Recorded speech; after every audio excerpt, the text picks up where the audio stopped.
Umetna inteligenca v Sloveniji. Kako slovenska podjetja uporabljajo, nadgrajujejo in implementirajo umetno inteligenco in vse ostalo o umetni inteligenci. Pogovori o umetni inteligenci, o tem, kako podjetja uporabljajo, izobražujejo in implementirajo umetno inteligenco v svoje procese. Jaz sem Peter in bom kot vedno moderiral ta intervju. Zelo me veseli, da ste se nam danes pridružili. Če vas zanima, kako podjetja uporabljajo umetno inteligenco, si poglejte v arhiv. To je video številka 16, torej 15 slovenskih podjetij, ki že na napreden način uporabljajo umetno inteligenco, imamo v arhivu, tako da si jih pojdite pogledat. Prihaja pa še kar nekaj podjetij, med drugimi tudi Finančna uprava Republike Slovenije in še kdo, ki je napredno uporabil umetno inteligenco. Zato se naročite in da se vidimo na naslednjih intervjujih.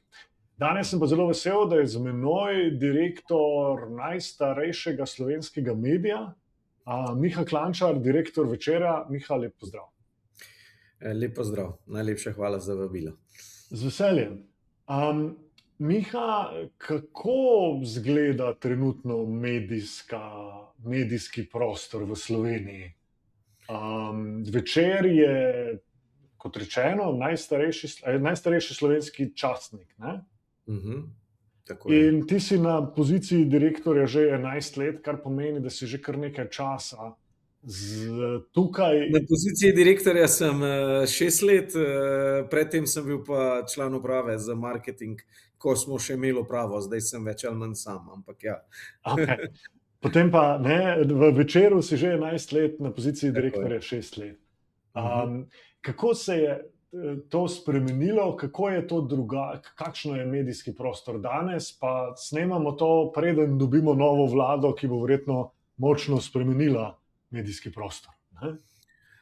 Ja, mislim, medijski prostor je že dalj časa v procesu fragmentacije in korenite spremembe, ne.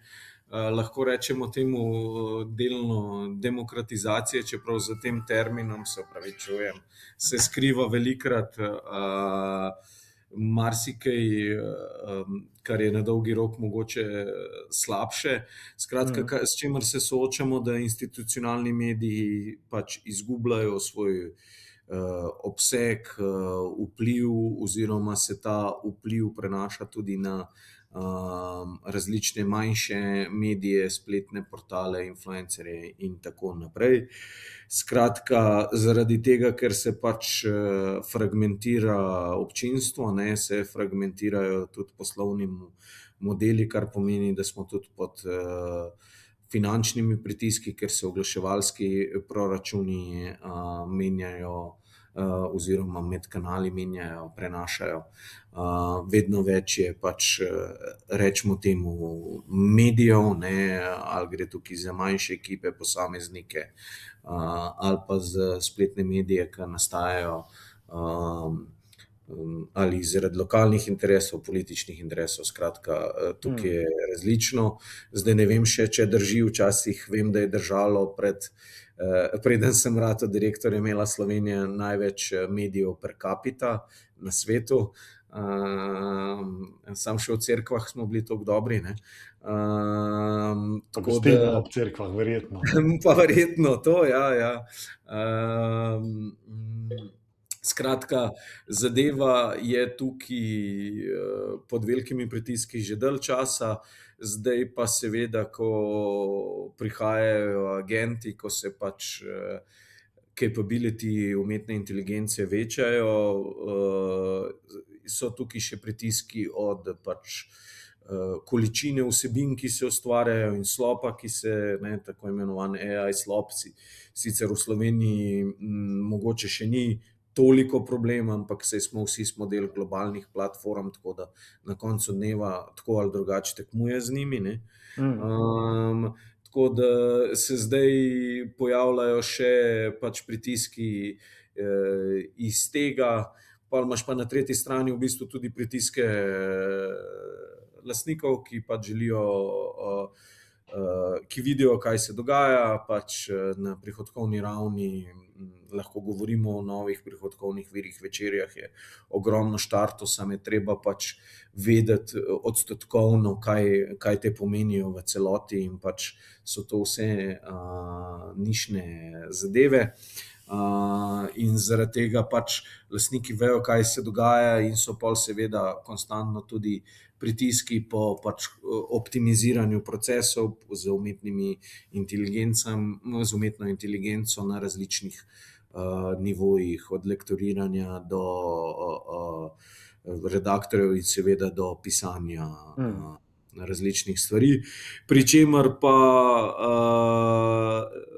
bomo tako rekli, mi na Večeru trenutno, vsaj v vodstveni strukturi, med ljudmi imamo še nekaj izzivov z sprejemanjem celote. Vidimo AI ne kot nekaj, kar bi lahko v celoti nadomestilo ljudi, jih pa naredi bolj produktivne. No, seveda pa je pol vprašanje, kako bo to na dolgi rok vplivalo na samo uredništvo oziroma firme, ker na koncu dneva bodo lahko z manj se delalo več na koncu dneva. Tako da zelo velike, se pravim, no, nekako so te trije sklopi, torej umetna inteligenca, tako ali tako fragmentacija zaradi platform in pa seveda finančni pritiski, ker se zaradi prejšnjih dveh točk poslovni modeli spreminjajo oziroma so sustainable, ne. Pa tudi mediji ste se sami spremenili, ne? Večer smo poznali kot časnik s težo, jaz sem še eden tistih, ki ga je vsako jutro bral. Upam, da ga še na spletu. Vaše TikToke pogleda. Stvari, ki jo zelo težko monetiziram. Tako, ja. Ampak tako kot si rekel, to je realnost današnjega medijskega prostora. Tako, ja. Kaj vse dela danes Večer, kar ni več samo časopis oziroma pač ta klasičen besedilo? Mislim, časopis je več ali manj zdaj samo eden fizični dokaz našega dela. Mi smo primarno digital first, oziroma če bi šli gledati se tudi na mobile z temi pač hitrimi vsebinami fokusiramo, ker dejstvo je, da je večina prometa na news sajtih v Sloveniji na mobilu. Govorimo pač o 80% običajno, tam nekje 70-80 ali več, odvisno od medija. Skratka, spremenili smo način delanja vsebin. V vmesnem času je Večer marsikaj tudi še delal, lansiral je nove revije, od križank do nakupa obstoječih revij, pol štartali smo celo kopico dogodkov, ki jih v preteklosti nismo delali, ali gre zdaj tukaj za neke malo bolj, rečemo, odmevne dogodke, kakor je, ne vem, Štajerska osebnost leta, ali pa Podravsko podjetje leta, ali pa Bob leta, ali pa energetska konferenca, ki je edina v severovzhodni Sloveniji, ne? Ali pa za dogodke, ki jih delamo z naročnike, kjer imamo cel kup predavano, pač kako bolje živeti, rečemo temu. Tako da delali smo veliko na tem. Delali smo tudi na turističnih produktih, tudi tukaj imamo zadeve. Več imamo nekih enkratnih projektov. Skratka, če nekako povzamem, kaj je Večer v zadnjih letih delal, poleg seveda stroškovne optimizacije, ki je bila nujna, ker ko sem prišel 11 let nazaj, je pač podjetje delalo 1,5 milijona minusa, no. Je bilo, da smo probali digitalizirati oziroma v večji spremeniti hitrost in način pripravljanja vsebin.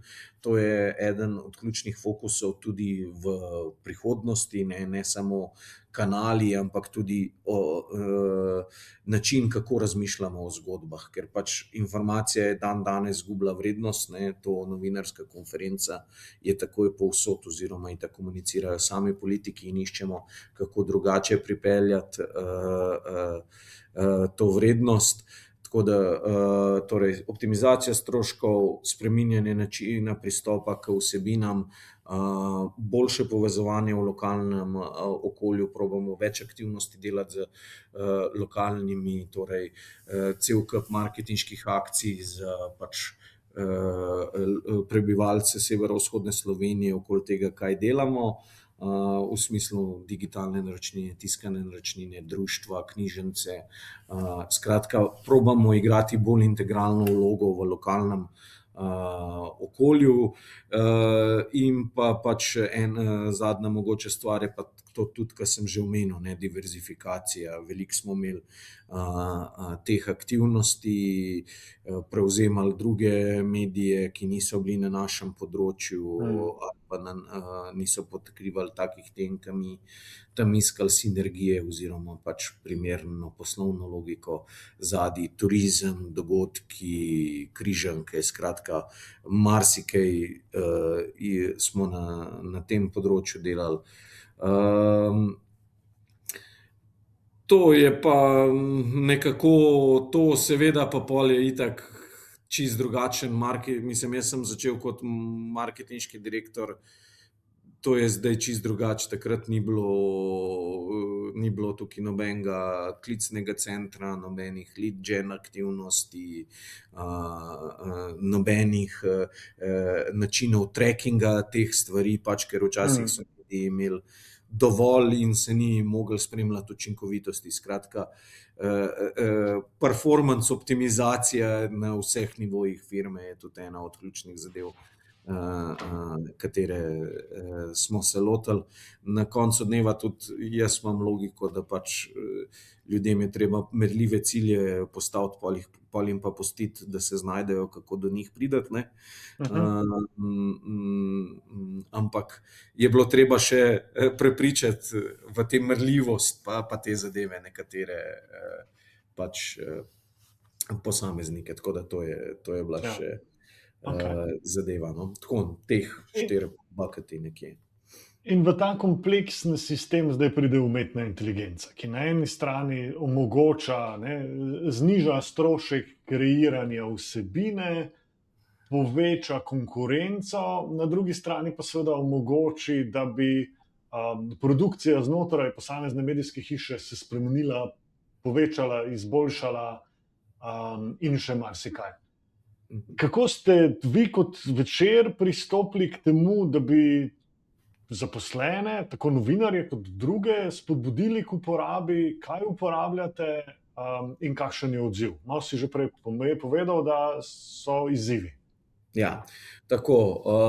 Pri nas v podjetju, že takoj, ko je prišel ChatGPT ven, ne, leta 2022, smo v Večeru, specifično v sobotni prilogi, imeli dobesedno edicijo o tem, zakaj to še vedno ne dela in ni dobro, ne. Torej, najprej discredit the enemy, mislim, saj tega človeka zdaj ni več pri nas, ampak to je pač boj z mlini na veter, ne moreš take finančne moči pa tudi energije človeške, ki je v to dana, ne moreš premagati, ne. Tako da po tem začetnem, ne, zdaj je umetna inteligenca že nekaj let, se dosti hitro razvija, tudi opazno je, da se je izboljšala njena zanesljivost, predvsem v zadnjih nekaj mesecih so te napredki kar veliki, včasih strašljivi. Skratka, no, mi, ko so te zadeve se začele izboljševati, tako da se je lahko v boljši meri uporabljali, smo pač mi začeli razvijati orodja na način, da bi izboljšale našo produktivnost in dodano vrednost, ki jo dajemo. Torej, nismo uporabljali pa bi lahko orodje kot pač razlog za to, da iščemo takoj, kje pač ljudi katati, ne, ampak jim probamo dati orodje zaradi tega, da s tem ustvarjajo višjo dodano vrednost. Je pa to proces, ki bo še nekaj časa trajal, zaradi tega, ker če gledam celoten kader, je približno tretjina do polovice je angažirana, zainteresirana, medtem ko druga polovica pa pač ne vidi neke logike, si zatiska glavo v pesek ali kakorkoli, ne vem, kako razmišljajo, pač, da te stvari še vedno nočejo uporabljati, se ne udeležujejo izobraževanj, ki jih organiziramo, tako naprej. Skratka, hoteli smo povečati produktivnost in dodano vrednost, to smo delali tako, da smo šli gledati, kako lahko AI na različnih področjih, ki jih pokrivamo, dela. Mi, glede na našo organizacijsko strukturo, kjer imamo mi večino novinarjev v poglobljenih zgodbih in smo tam razvijali pač agente, ki pomagajo z researchem in temi stvarmi, pa se še trudimo k uporabi tega. Tukaj se skupaj srečujemo s tem izzivom, pa hvala za pomoč tukaj, ne. Tako da tukaj smo pri poglobljenih zgodbah smo te zadeve razvili, pa nameravamo v prihodnosti zdaj te agente še dopolnjevati, tako da pač bi vsak novinar imel svojo nekako ekipo. Pol drug del uredništva, ki predstavlja tako imenovan Fast News, ne, torej hitre novice. Tam smo razvili pač orodja za povzemanje, iskanje zanimivih novic, ocenjevanje in ponderiranje tega, kar smo ponovno skupaj uspeli razviti. Orodje nam je omogočilo, da mi zdaj smo dosegli ta cilj, prej smo objavljali cca 60 novic na dan, zdaj jih objavljamo običajno tam 100 plus, med vikendi nekoliko manj, ker imamo tudi manj obiska. Tako da to smo na področju Fast Newsa razvili. Seveda smo pa pol gledali tudi, kako bi lahko oziroma se uporabljajo različna orodja tudi na video audio redakciji, kjer se uporabljajo predvsem za tehnične zadeve, torej včasih iz vsebin s pomočjo umetne inteligence naredimo video, ki ga pol dajemo ali vsebinsko na različne platforme ali pa uporabimo za oglaševanje morebitnih teh vsebin, pri editingu občasno pomaga. Skratka, tukaj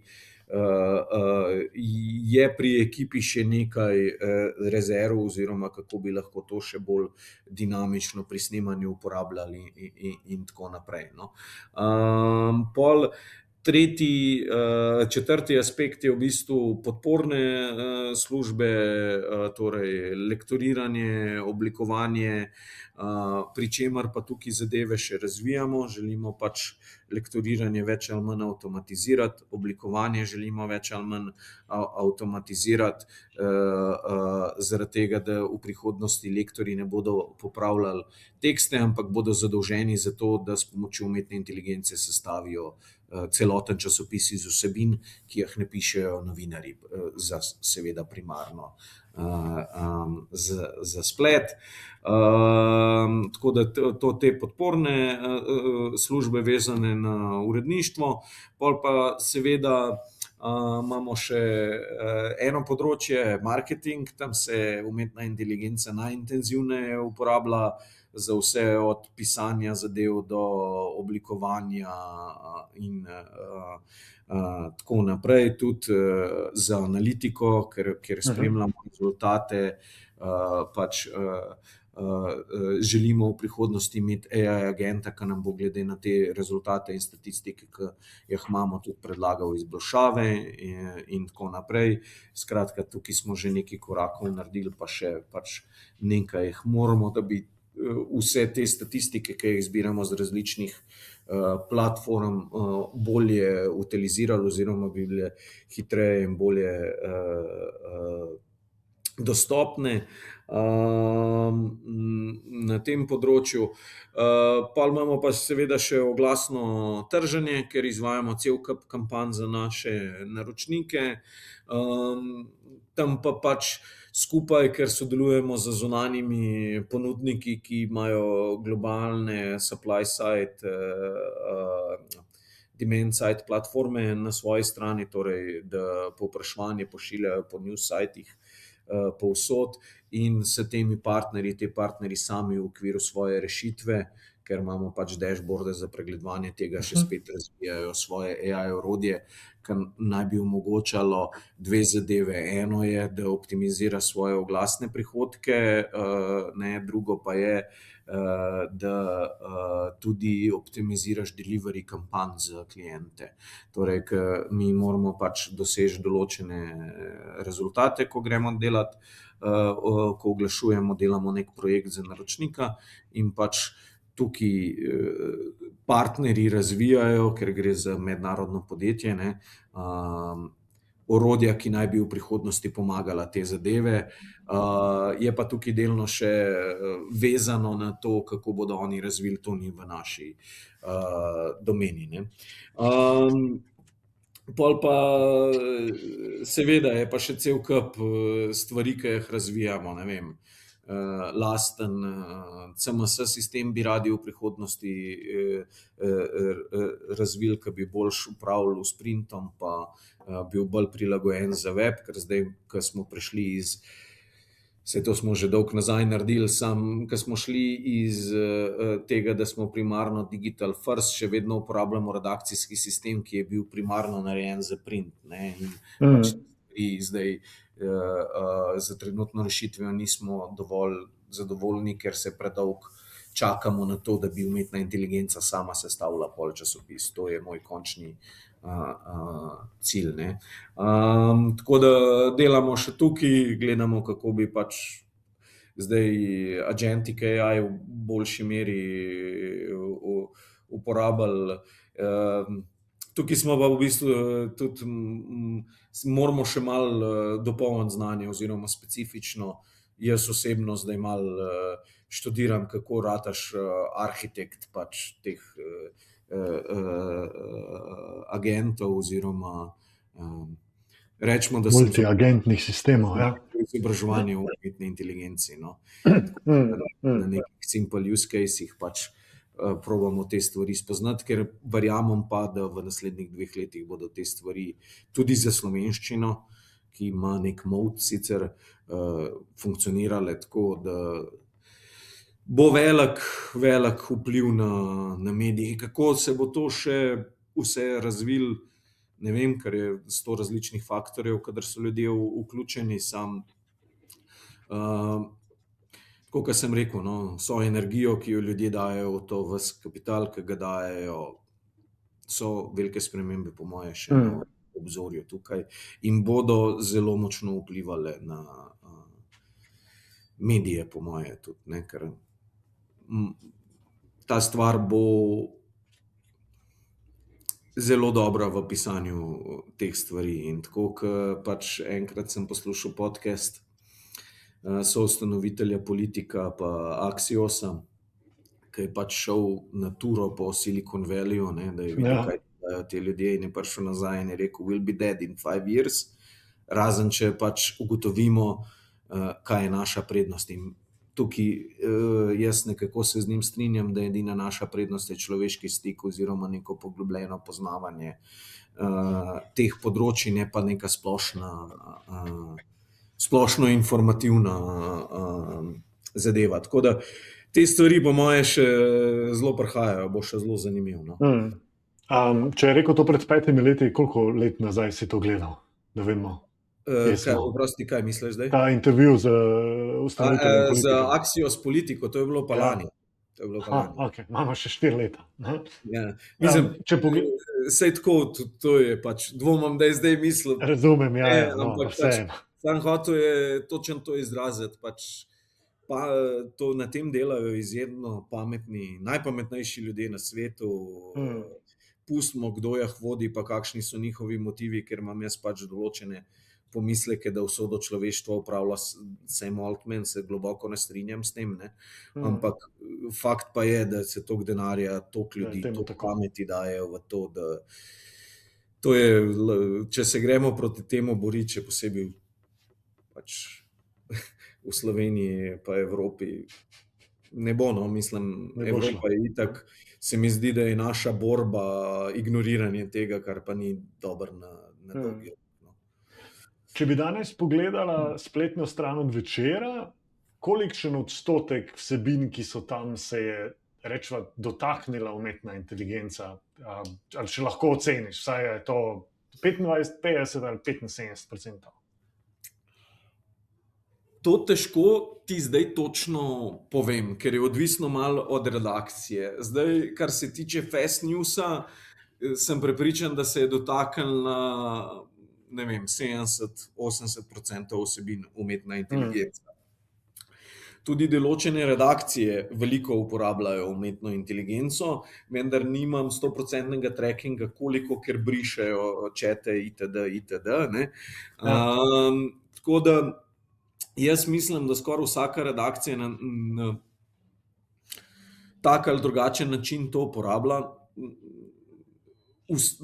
Na koncu dneva tudi mislim, da to zaradi osebnega interesa, ker pač novinarji to lahko pohitri delo, če ne spremeni nič drugega.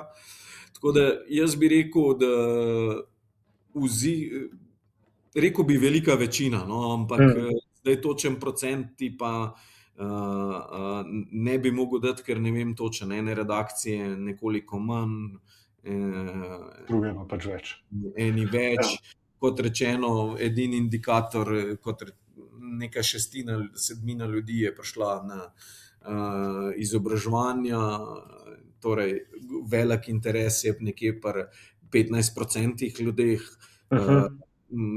bi pa rekel, da vsaj polovica ljudi. Imaš pa kakšne pač starejše urednike, ki to v omejeni meri morebiti uporabljajo, ampak to je ocena, ne nadzorujem jim dela iz minute v minuto. No. Seveda, ja. Ena izmed stvari, s katero se ukvarjamo pri upeljavi umetne inteligence v podjetje, je seveda tudi to, ne, kako bomo, če umetna inteligenca prevzema delo juniorjev, kako bomo naredili seniorje, če ne bomo začeli z juniorji. Ja. V dobrih starih časih je novinar pol leta hodil na tržnico, pa je popisoval, koliko stane solata, tako so mi rekli. Kako se danes dela novinarje, pa kako se ljudje še bojo vseeno učili tega pisanja, pa kritičnega razmišljanja? Ja, ne vem, tu nekje je eno vprašanje. Ja, zelo zanimivo vprašanje. Odkrito rečeno nimam odgovora. Zato, če bi to vedel, bi bil malo pametnejši, kakor sem. Jaz bi tukaj omenil, da pri nas se še vedno dela na dosti podoben način. Novinarje se pripelje, pove se jim, kako upravljati z kontakti, ki jih imaš, kako preverjati te zgodbe. Seveda zdaj zraven pri tem je, da ti pomaga pisati osnutke, preverjati te zadeve umetna inteligenca. Tako da kakor jaz vidim v novinarstvu to, tako kot sem rekel, je, da bomo v prihodnosti imeli izredno produktivne novinarje, urednike, posameznike, ki bodo imeli ekipe 10 agentov in zelo dobre mreže kontaktov, s katerimi bodo lahko stvari preverjali, šli v globino in tako naprej.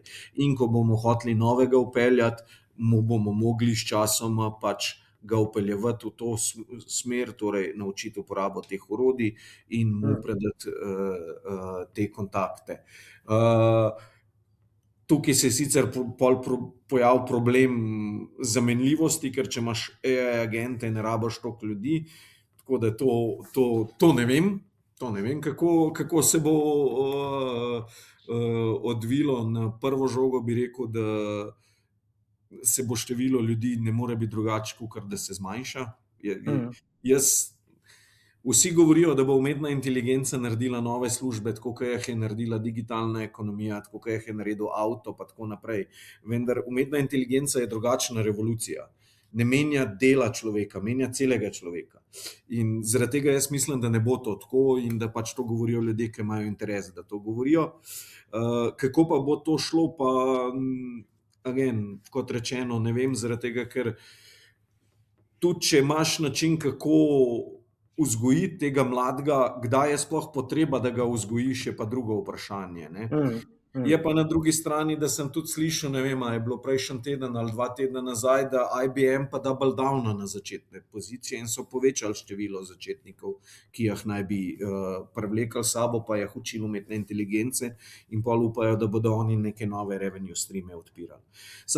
To je zelo zanimivo vprašanje. Jaz vse, kar sem do zdaj poslušal na to temo, povsod je odgovor, vsi bomo podjetniki. To je nemogoče. 100% ljudi ne more biti podjetnikov, poleg tega pa itak 90% podjetij propade. Tako da že tako je 90% ni primernih za to, poleg pa še od teh 10%, ki so primerni, 90% propade in zdaj mi stavimo prihodnost človeštva na to.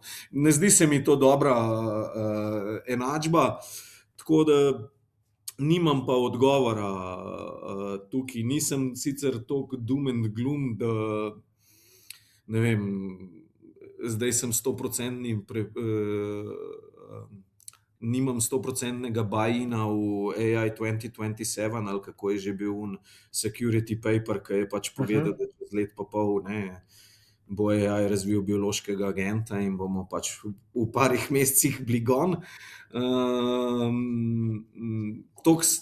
To mislim, da ne bo šlo tako daleč, no, ker smo ljudje vsem preveč iznajdljivi, mogoče preveč previdni, je pa dirka kar nevarna. No? Je kar nevarna zaradi tega, ker se eni drug na drugega zgovarjajo, oziroma predvsem Amerika se zgovarja na Kitajsko, ampak Kitajska ne razvija AGI-ja, Kitajska razvija specializirane AI-je. AGI razvijajo več ali manj samo ameriške firme, no. Mogoče še DeepSeek, ampak vse ostali, kakor jaz vem, je kitajski AI ekosistem narejen veliko bolj specializirane AI-je, kakor pa zahodni. No. Tako da to je zelo zanimivo vprašanje in ja, zelo zanimivi časi še prihajajo, še posebej za naše tamale, moj je star 6, pa kaj bo študiral? Odkrito, Peter, jaz ne vem, ne? A veš? Mi smo oba iz FDV-ja, kar je bilo že takrat neuporabno. Tako. Jaz sem na srečo še ekonomijo zraven delal. No. Ne vem, po eni strani to, kar si rekel, bo še vedno osebnost novinarja pa določena ta obrtna znanja v smislu, da ljudi poznaš, da se z njimi redno dobivaš, da so ti ljudje zaupajo, da znaš preceniti, kdo je. Avtentičnost ostaja človeška prednost, to se strinjam, samo avtentičnost je pa zelo vezana na individuum. Avtentičnost se že zdaj pozna zaradi tega, ker je eden od ključnih dejavnikov uspeha na družbenih medijih, ne? Še posebej na TikToku, vendar avtentičnost ni mogoča z institucionalnim medijem skoraj. A veš, kaj hočem reči? Ne? Ti si lahko avtentičen kot posameznik in ko enkrat razviješ to avtentičnost kot posameznik, ne rabiš vehikla, kakor je, ne vem, večer. Ne? Tako da, ja, ta človeški faktor bo v določeni meri verjetno še, je pa vprašanje spet, koliko časa bo držal. Ne? Ljudje se ne marsikaj ne vadimo. Ampak po drugi strani pa, Trontla je delal vreme. Ne vem, Crnkovič se je naredil že veliko let nazaj in smo ga poznali kot osebo. Po mojem, to je ena izmed prvih mnenjskih voditeljev, ki sem jih jaz poznal, ki je imel te svoje kolumne, pa je od nekdaj bil vezan na en medij. Ne? Oziroma, dolgo časa je bil vezan na en medij, zdaj je prestavil, zdaj, če se prav spomnim, celo vi delate.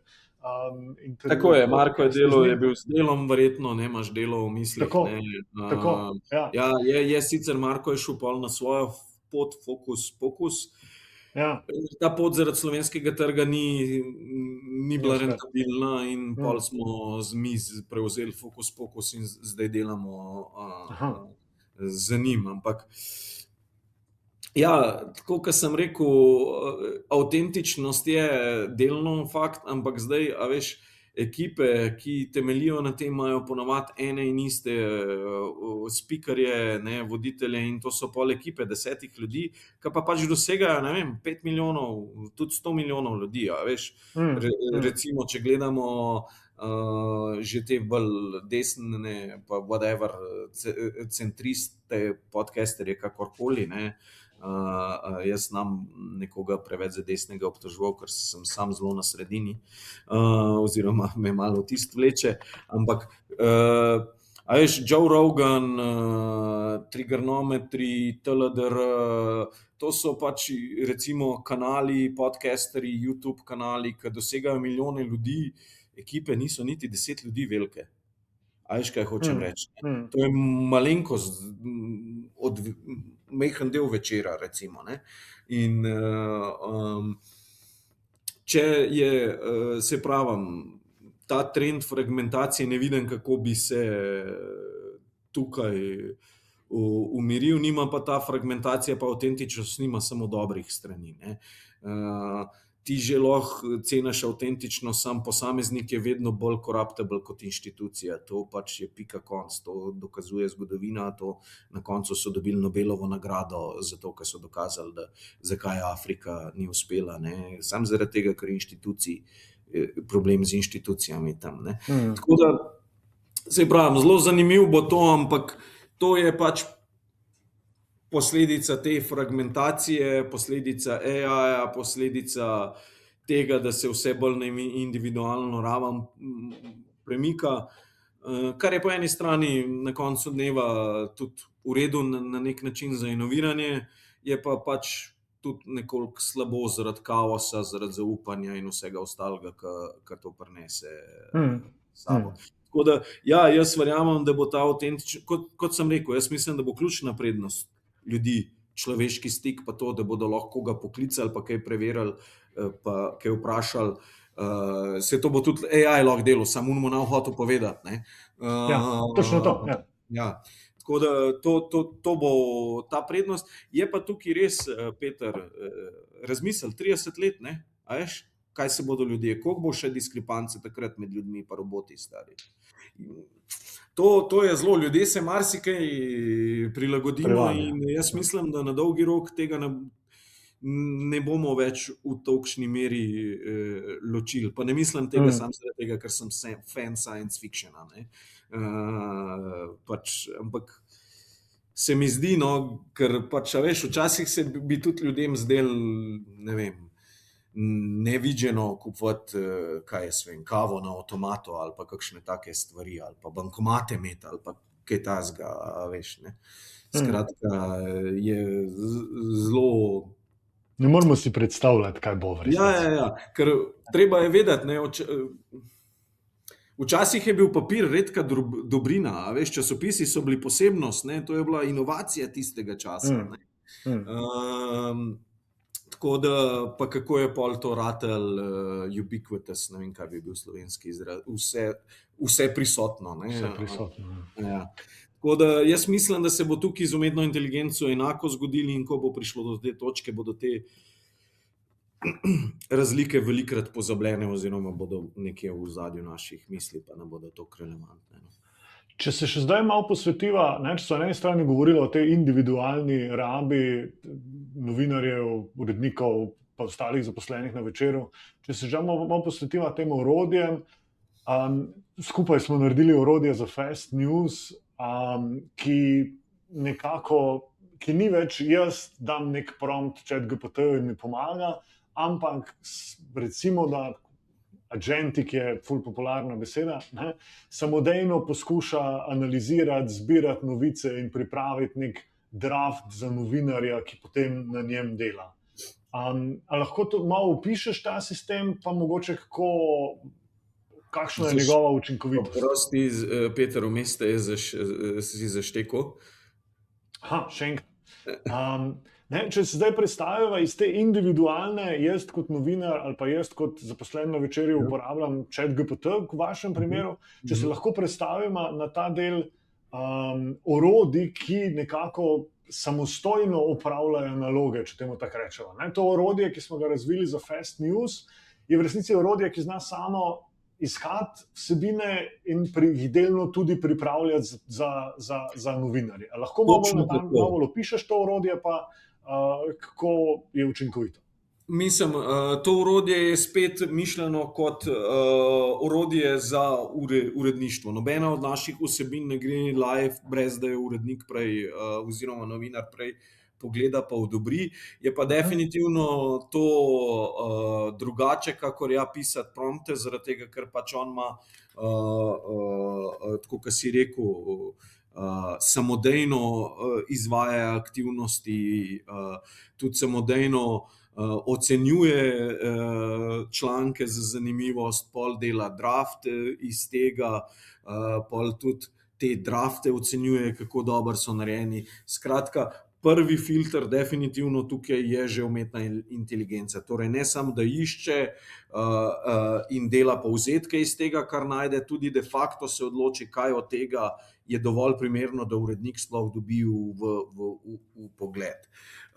Tako da tukaj je ta samodejnost, pol seveda novinarji to uredniki pogledajo, odobrijo in objavijo na spletu. Je pa tako, da se to orodje tudi uči, kere članke se uporablja in glede na to tudi ponder pol spreminja, ne, torej ta prvi filter, ki sem omenil, je dejansko naj bi bil variabilen, naj bi se spreminjal z samim učenjem, ne. Tako da tukaj je ta prvi korak, tako kot si rekel, da je v bistvu že nekaj dela, ne, in samostojno in s tem v bistvu olajša delo novinarja za 10x, rečemo, no, nekako skoraj, če gledamo časovno, ne, če se včasih porabili s klasičnim chat orodjem že, ne, 15 minut, da se vse te zadeve pač uredili, je zdaj v bistvu vse pripravljeno, pa lahko traja tudi 1 minuto, če v bistvu ni nekih velikih popravkov. Tako da ta samostojnost omogoča zelo velik napredek v učinkovitosti, je pa na drugih področjih pol treba poiskati, ne, še kako, kaj lahko te agenti delajo. Lahko preverjajo različne novice za kakšne poglobljene vsebine ali pa analize delajo samostojno. Ampak trenutno, kot rečeno, za poglobljene zgodbe imamo razvit samo redakcijski GPT, ki pa so omejeno v uporabi in tukaj moramo še to je delo, ki ga nameravamo v naslednjih 2 letih nekako opraviti, ker jaz računam pač, da do konca 2027 bi mogel biti AI newsroom, no, to nekako je moj plan, ne, ampak To je bilo moje naslednje vprašanje. Kako bo izgledal desk ali pa cel newsroom čez 5 let? Zdaj, če ne bo nekih čez 2 leti. Čez 2 leti, recimo, ne, oziroma, če ne bo velikih sprememb, jaz mislim, da bo manjši, definitivno, zaradi tega, ker monetizacija te tehnologije je težja, lažja je optimizacija, če veš, kaj mislim, stroškovna, ne. Ja. Tako da jaz mislim, da bodo uredništva v vsakem primeru pač manjša. Mislim, da okoli tega se pač splošni industrijski trendi so taki, kakršni so, ne. Večer sicer najmanj po tiskanih naročnikih najmanj pada, pa je drugi na trgu po digitalnih naročninah, sam to ne pomaga ti biti najboljši na potapljajoči ladji, ne, veliko. Ja. Kakorkoli, skratka, definitivno bo manjše, newsroomi bodo organizirani tako, da bodo manjše število novinarjev imelo v bistvu svoje ekipe, ki bodo pač za njih delale posamezne taske. Torej, verjamem, da rečemo temu, uredniki in management bodo mogli biti dobri poznavalci tega in arhitekti, novinarji pa dobri uporabniki pol na koncu dneva teh zadev. Tako da, kot rečeno, no, nekako naša ideja je, da bomo pač v naslednjih 2 letih imeli implementirane AI, tako kot se šika, kako pa s kakim številom ljudi pa bo to vse izgledalo, je pa tudi pa na koncu dneva malo odvisno od države, pa tako naprej, ne, pa tudi Tako. cele kopice dejavnikov, cenovne politike, razpoloženja, itd., ne. Naše najboljše leta za recimo naročnine je bil 2020 pa 2021, ne, ker so ljudje hoteli verodostojne informacije. Se vračali nazaj k osnovam. Na medije. Ne. Zadnje vprašanje na teh intervjujih je vedno enako. Kateri je tisti del umetne inteligence, s katerim se ti zdaj igraš, ali pa ki te je pritegnil, s katerim si v zadnjem času ga malo poskušal, kaj je tisto, kar te navdušuje? Jaz trenutno probam v bistvu te sposobnosti, ki sem rekel, da mislim, da bodo tudi v prihodnosti za management ključne, torej vzpostavljanje AI arhitekture, s tem sem pač zdaj se začel igrati, pa bi rad pač bil, igram se z avtomatizacijo oziroma AI-izacijo nekako procesov. Verjetno bom še kakšne specializirane medije z AI agenti mogoče v vmesnem času štartu. Skratka, tukaj probam zdaj malo ugotoviti, kako bi lahko te procese s pomočjo teh orodij, ki so na netu, zgradil, pa pol seveda pol tudi prenesel pol to, kot rečeno, mislim, da vodstvo pa uredniki bodo mogli biti dobri v tem, da bodo za svoje novinarje take sisteme znali postavljati pa jih v to učiti. Tako da jaz se zdaj s tem, no, pač kao z postavljanjem agentov v celovite sisteme, ki bi delovali čim bolj avtomatično. S tem sem se zdaj začel igrati, smo šele na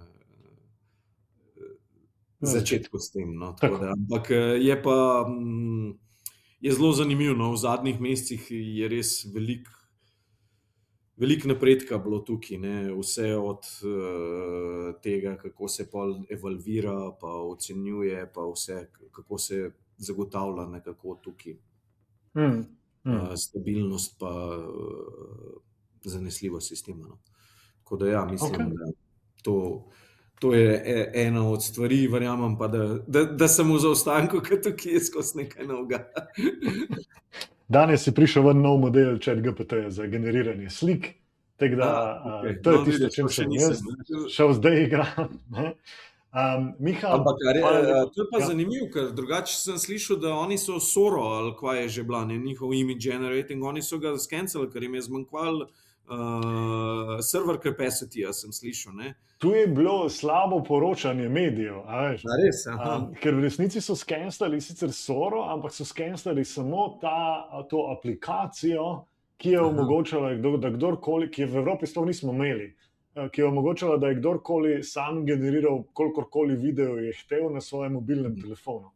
Medtem ko pa ta image generation ostaja, ne, in tudi video generation v resnici obstaja preko API-ja, samo prek tale aplikacija, ki je bila pa user-centric, torej za ljudi, da so se z njim igrali, tisto so pa skenslali, ker je bil to seveda metanje denarja stran.